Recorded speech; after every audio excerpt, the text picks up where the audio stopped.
हाँ, तो इस वाले क्वेश्चन में हमने देखा भाई अगर मैं x की वैल्यू 0 पुट कर दूंगा तो ये भी 0 माइनस 0 अपॉन ये पूरी टर्म 0, तो ये 0/0 फॉर्म आ रही है। अगर 0/0 फॉर्म आती है तो सबसे पहले मैंने क्या कहा था कि आपको देखना है फैक्टराइजेशन का। फैक्टराइजेशन हो रहा है क्या? फैक्टर नहीं, फैक्टर बन रहे हैं, वैसे फैक्टर मैं चाहूं तो बना सकता हूँ। चलो मैं पहले फैक्टर बना रहा हूँ भाई, जरा देखते हैं। ऊपर से यहां से x कॉमन आ रहा है, limit x tends to 0, x common आया तो 1 प्लस में bx बच रहा है माइनस रूट एक्स अपॉन फिर b x की पावर 3/2। अब ये वाला x भी कॉमन आ जाएगा भाई, ये वाला x बाहर आके रूट एक्स हो जाएगा और यहां पे क्या बचेगा, रूट 1 प्लस बी एक्स, यहां से पूरा वो कॉमन आ गया तो -1 बचेगा अपॉन b x की पावर 3/2।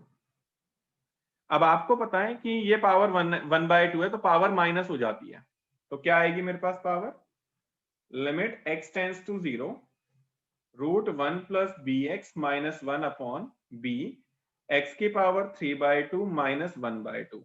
बेस में पावर माइनस हो जाती है डिवाइड वाले केस में। हाँ प्रणव, शायद अब ठीक सा लग रहा है पर पता नहीं अभी भी, let's see. 1 plus b x minus 1 upon b into x की पावर 2/2, तो यहाँ पे x आएगा अब अकेला। अब फैक्टर की वजह से एक फैक्टर तो आपका कैंसिल आउट हो गया। अब क्या करोगे आप, अब दोबारा से आप जरा लिमिट अप्लाई करो, देखो क्या 0/0 आ रहा है।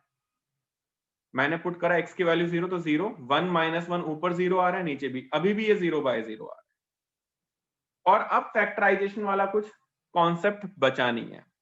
तो बच्चों जब भी रूट दिखाई देगा आपको तो आप हमेशा रैशनलाइजेशन करोगे हमेशा। और रैशनलाइजेशन में हमेशा ध्यान रखना, ये जरूरी नहीं है कि टर्म आपकी डिनोमिनेटर में होनी चाहिए, आप न्यूमरेटर को भी रैशनलाइज कर सकते हो। तो न्यूमरेटर को रैशनलाइज करेंगे, हमारे पास देखो क्या आएगा, 1 plus b x minus 1 upon b x. तो मैं मल्टीप्लाई करूंगा 1 plus b x plus 1 divided by 1 plus b x root के अंदर प्लस 1। मैं मल्टीप्लाई और डिवाइड दोनों कर रहा हूं root 1 plus b x plus 1 से। So what we have limit x tends to 0 a minus b into a plus b, it will be a square minus b square whole divided by bx bracket root 1 plus bx plus 1। ठीक है, recording चल रही है भाई। अब 1 से 1 cancel out हो जाएगा आपका, इस वाले bx से ये वाला bx भी आपका कैंसिल आउट हो गया। Now what we have limit x tends to 0 1 upon square root 1 plus b x plus 1। अब जरा एक बार दोबारा 0 पुट कर देते हैं, जहां जहां x आ रहा है तो सिर्फ यहीं पर x आ रहा है, तो 1 अपॉन रूट के अंदर 1 तो 1 ही होता है, फिर प्लस में 1, तो ये आपके पास 1 अपॉन में 1 प्लस 1 यानी कि 1 अपॉन में 2 आया है। तो जब तक आपके पास 0/0 फॉर्म नहीं आएगी तब तक आप ये ट्राई करते रहोगे। सबसे पहले आप रैशनलाइज ट्राई करोगे, सबसे पहले आप फैक्टराइजेशन ट्राई करोगे, फैक्टराइजेशन नहीं हो रहा then you will try rationalisation. Rationalisation हो गया। अब मैंने एक क्वेश्चन याला कर दिखाया, पहले बताइए क्या इस वाले क्वेश्चन में किसी को कोई डाउट है? Anybody any doubt in this question? अगर डाउट नहीं है तो मैं अगला क्वेश्चन तुम्हें दे रहा हूं करने के लिए। हाँ जी, हाँ जी भाई बोलिए। सर ये जो रूट एक्स ये माइनस में 1/2 कैसे हो गया 3/2 के? ये वाला -1/2 कैसे हो गया? Third line. हाँ ये सर, कहना चाह रहे हो ये समझा बेटा? लो बस, बाकी एक हो ना गया। प्रॉपर्टी हमने पढ़ी हाँ है, सर। a की पावर m अपॉन a की पावर n, इसको हम a की पावर m माइनस n लिख सकते हैं, यस और नो? आगे सर, आगे। हाँ सर, या आ गया। फिर मैं इसको ये भी लिख सकता हूँ a की हाँ अब आ पावर, गया, याद आ गया। अगर डिनोमिनेटर में लेकर जाऊं तो a की पावर n माइनस m भी लिख सकता हूँ, है ना? ऊपर वाली टर्म नीचे आएगी तो ऊपर वाली टर्म हाँ माइनस सर, में हो अब आ जाएगी, तो गया। मैंने वही करा है, ऊपर वाली टर्म को मैं नीचे लेकर आया हूं तो माइनस में कर दिया पावर। ठीक है, क्लियर सर, क्लियर है, ठीक है सर। चलिए जरा अब आप लोग ये वाला क्वेश्चन कर दिखाइए। Limit x tends to 0 root x upon में, हाँ root x upon square root of 16 plus root x फिर -4। ये जो रूट है ये सिर्फ स्टार्टिंग की 2 टर्म्स के साथ है, -4 अलग है। ये वाली वैल्यू बताइए कितनी आएगी सारे बच्चे भाई। सर आपने फर्स्ट कराया है ना, उसमें जो आपने लाइन ड्रॉ करी है उसके जो बाद जो सबसे पहला पॉइंट लिखा है, तो उसमें जो रूट 1 प्लस बी एक्स है प्लस 1 लिखा है, तो नीचे वो 1 प्लस बी एक्स कहाँ गया? भाई x के साथ x की वैल्यू 0 पुट कर दी ना मैंने, तो 0 पुट कर दूंगा तो ये तो पूरा 0 हो जाएगा ना भाई। यस सर समझ गया। बताइए भाई जरा इस वाले क्वेश्चन का आंसर सारे बच्चे।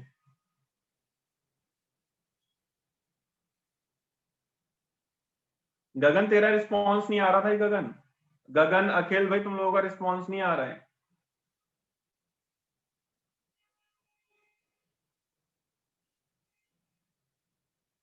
हाँ ये वाला क्वेश्चन कर दिखाइए, क्वेश्चन नंबर 2, देखते हैं इस वाले क्वेश्चन को कौन कर पाता है।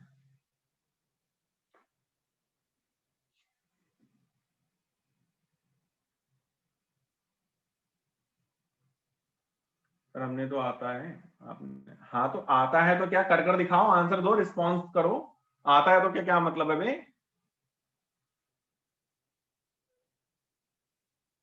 30 मार्क का बनोगे तुम, है इतने बड़े हो गए तुम लोग। 0.12 भाई उदय तूने तो दुनिया हिला दी बे। प्रणव तेरा भी गलत है भाई।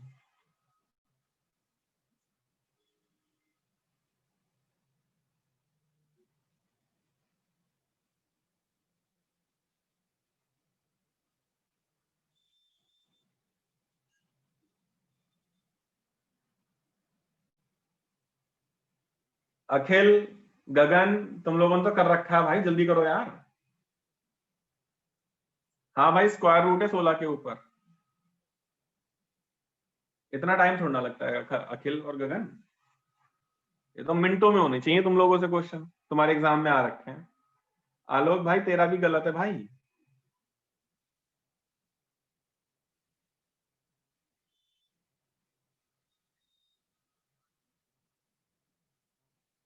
आलोक शायद तेरा ठीक था, आलोक शायद तेरा ठीक था।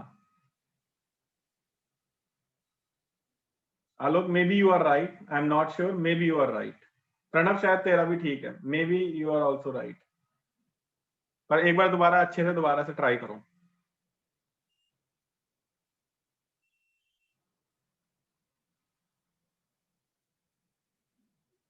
कल प्रोबेबिलिटी का टेस्ट होगा शाम को 8 से 9, मैं बता रहा हूं अभी।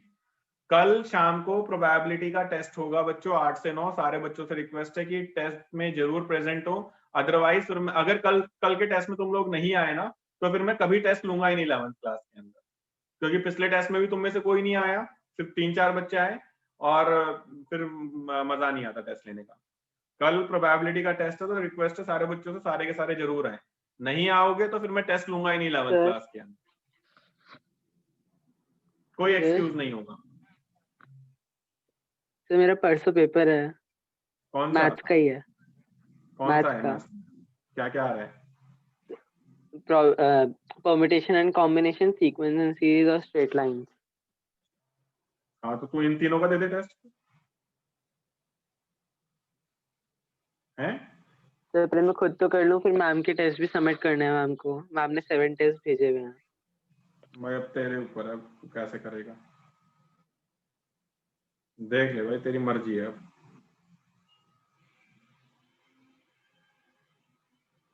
अगर टेस्ट नहीं देना तो फिर कोई फायदा ही नहीं है, तुम्हारे ऊपर है भाई।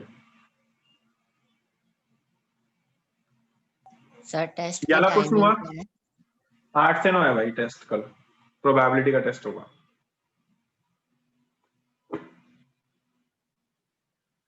हुआ भाई किसी से ये वाला क्वेश्चन? हैदर भाई कर पाया?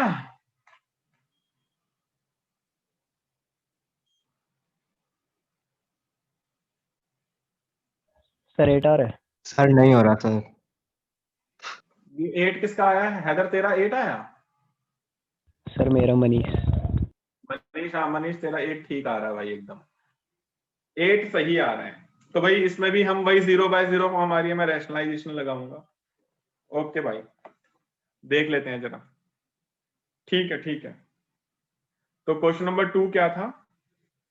लिमिट, सर मेरा भी आ गया 8। ठीक है भाई, रूट एक्स सर इसमें अपॉन, डायरेक्ट रैशनलाइजेशन करनी होगी ना? हाँ जी, पहले चेक करना है कि 0/0 फॉर्म है क्या ये। यस, ये 0/0 फॉर्म है। एक्स की वैल्यू 0 पुट करो, न्यूमरेटर में 0 आ गया, डिनोमिनेटर में वाली टर्म हट जाएगी, 16 का स्क्वायर रूट 4 आएगा, 4 - 4 0, तो 0/0 फॉर्म है। तो अगर 0/0 फॉर्म आएगी, सबसे पहले फैक्टराइजेशन, फैक्टराइजेशन वाली कोई टर्म है नहीं, मुझे रूट दिखेगा तो मैं हमेशा पहला ही हमला इसका रैशनलाइजेशन के साथ करूंगा। इसके ऊपर +4 इस वाली टर्म से मल्टीप्लाई और सेम टर्म से divide, see what we have then.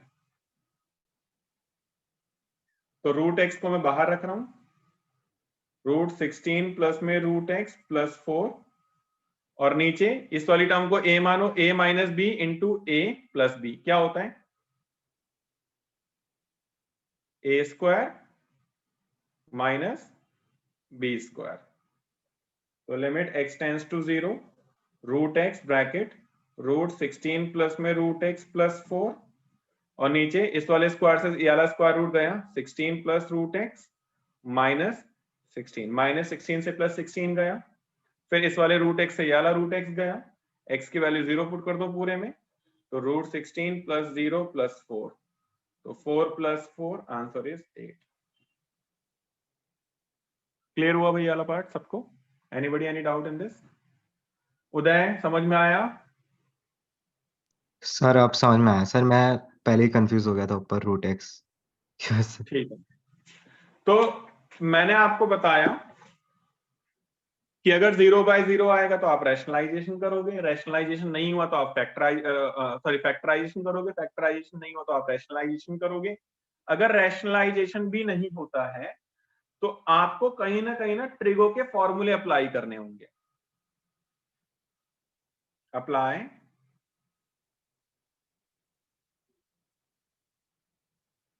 Trigonometric formulas. और ट्रिग्नोमेट्री में जो सबसे, वैसे तो बहुत सारे फॉर्मूले हैं, जो इनमें से कुछ है मैं वो वाले फॉर्मूले बता देता हूं। कहीं पर भी अगर आपको 1 - cos 2x दिखाई दे तो वहां पर आप 2 sin² x लिखोगे हमेशा, जनरली। कहीं पर भी आपको 1 + cos 2x दिखाई दे तो आप 2 cos² x लिखोगे। कहीं पर भी आपको sin 2x दिखाई दे इन दोनों के कॉम्बिनेशन के साथ तो आप 2 sin x cos x लिखोगे। तो इस तरीके से आपके पास कुछ फॉर्मूलेज आएंगे, वो फॉर्मूलेज आप अप्लाई करोगे। हो सकता है कि ट्रिग्नोमेट्री फॉर्मूले लगाने के बाद भी ना हो, तो आपको चेंज करनी पड़ सकती है लिमिट को। चेंज करो लिमिट्स, लिमिट चेंज करने के लिए आ सकता है भाई। अब लिमिट चेंज करने के लिए कैसे बोलेगा इसके अंदर, ये भी समझ लेते हैं।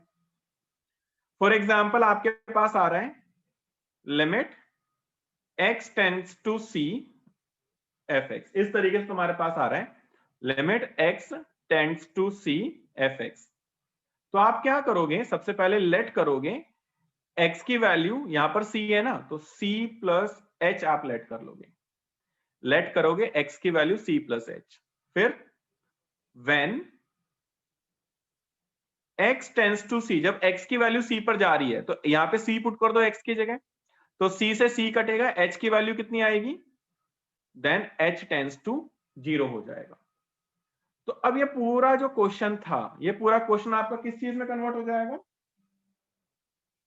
Now the question is converted into limit h tends to 0 f, x की जगह लिखोगे अब आप c + h। तो अब आपका ये हो जाएगा लिमिट चेंज कर। जस्ट अ मिनट, एक मिनट। हेलो, आप कौन बोल रहे हो सर?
हाँ जी, तो चेंज लिमिट करनी है, लिमिट चेंज। अभी मैं ये वाली चीज आपको जब किसी क्वेश्चन में आएगा तो और बेटर समझाऊंगा, अभी बस आप देखिए। हो सकता है कि कभी कभार लिमिट चेंज करके भी ना हो, तो आपको अप्लाई करने होंगे डायरेक्ट फॉर्मूले। अप्लाई डायरेक्ट फॉर्मूले। डायरेक्ट फॉर्मूले कौन कौन से हैं वो मैं आपको बता देता हूं भाई। जिसमें नंबर 1 है लिमिट, ये फॉर्मूले आपको याद करने हैं भाई सबको नेक्स्ट क्लास से पहले पहले, अदरवाइज आपको नेक्स्ट क्लास में कुछ भी समझ में नहीं आएगा। Limit x tends to a, x की पावर n माइनस a की power n upon x minus a, that is equal to n a की पावर n माइनस 1, पहला फॉर्मूला। दूसरा limit x tends to 0, sine x upon x 1 होता है। Third limit x tends to 0, tan x upon x 1 होगा। Fourth limit x tends to 0, अब जैसे sign x upon x 1 है तो साइन ax अपॉन ax ये भी 1 होगा भाई, ठीक है ना। ठीक वैसे tan ax अपॉन x ये भी 1 होगा लिमिट x टेंड्स टू 0 वाले केस में। पांचवा limit x tends to 0, e की power x minus 1 upon x ये 1 होगा। e यहां पर एक एक्सपोनेंट फंक्शन है। फिर limit x tends to 0 log 1 plus x upon x ये भी 1 होगा। एंड एक last formula that is formula number 7, last formula इनको याद करना है भाई सबको, that is limit x tends to 0, x tends to 0 a की power x minus 1 upon x, तो ये होता है बच्चों आपका log a। तो ये बच्चों 7 फॉर्मूले हैं जिसका आपको यूज करके सारे बच्चों को 13.1 एक्सरसाइज के अंदर मैं इसकी पीडीएफ भेज दूंगा, इन फॉर्मूले को याद कर लेना। हाँ जी भाई बोलिए। सर वो 1 माइनस cos x वाला छूट गया आपसे शायद। 1 हाँ नहीं माइनस वो cos मैंने x जानबूझ अपॉन के ही x। छोड़ा है, वो जानबूझ के ही छोड़ा है मैंने। इनका यूज करके बच्चों आप लोगों को ना 13.1 exercise up to question number 24 तक मैं देख लेता हूं जरा, just a minute. Up to question number 22 तक आप लोगों को ट्राई करना है भाई, ठीक है। जो भी चीजें होंगी आपको पहले वाले फॉर्मूले याद करने हैं भाई। इन फॉर्मूले के अलावा भी हम कोई और फॉर्मूला नहीं देखेंगे फिलहाल। सर इन अभी फॉर्मूले सर को एक याद थिंग कर। सर हाँ पहले जी हमें बोलिए। 5 चीजें करके फिर फॉर्मूले ट्राई करने पड़ेंगे सर, क्वेश्चन में अगर क्वेश्चन में इतना सब कुछ हाँ नहीं है। आपको ये सारा का सारा, और ये वैसे विद इन अ मिनट हो जाता है। अभी तो तुम्हें फर्स्ट टाइम तो तुम्हें टाइम लगेगा, और मैंने ये काफी डिटेल में बताया है कि तुम्हें ये स्टेप फॉलो करने हैं। जब तुम क्वेश्चन करने बैठोगे ना तो तुम्हारे दिमाग में सारी की सारी चीजें एकदम से ही चलेंगी, और सीधे देखना है, सीधे तुम्हारा दिमाग बता देगा कि तुम्हें करना क्या है, तुम्हें फॉर्मूला लगाना है या इनमें से कोई चीज करनी है, ठीक है। तो स्टार्टिंग में टाइम लगेगा थोड़ा सा, बट टाइम बीइंग जब आप प्रैक्टिस करने बैठोगे तो हो जाएंगी सारी की सारी चीजें। तो बच्चों ये करते हैं, ये मिलते हैं नेक्स्ट क्लास में और कल टेस्ट के अंदर मिलते हैं। आज के लिए इतना ही रखते हैं बच्चों। Okay sir. ओके बच्चों, बाय।